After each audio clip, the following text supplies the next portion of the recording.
Hello, welcome back to another installment of Found at the Hoard. I'm Dana, the Assistant Director here at the Hoard Historical Museum in Fort Atkinson, Wisconsin. Today we're going to be doing a quick tour of the Room of Remembrance to see how people use objects to remember the past.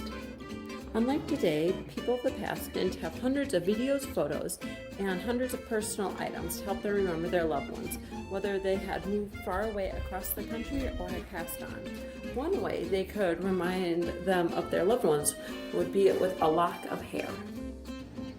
Some of my favorite objects in our collection are hair wreaths, and that is exactly what it sounds like. They are wreaths made out of hair.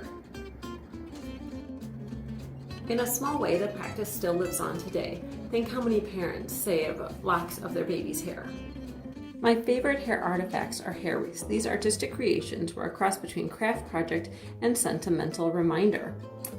There were two types of hair wreaths. The first type was to memorialize a person who had passed away, and the second type was made from the hair of multiple people, both living and dead, and was more like a sentimental family tree. You can see in this example that there are many different shades of brown, blonde, and even gray. Women of the day could buy wire frames and wrap the hair around them. These frames would often be the design of flowers and leaves, and you can see some really great examples of flowers in this case here. The practice was so common that you could buy these wreaths in stores and find patterns in women's magazines. And again, you can see many different colors in this wreath.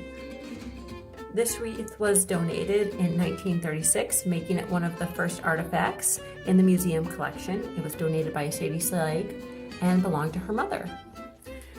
This wreath was donated in 1942 and belonged to the Rogers Armstrong family. Again, it was a family piece.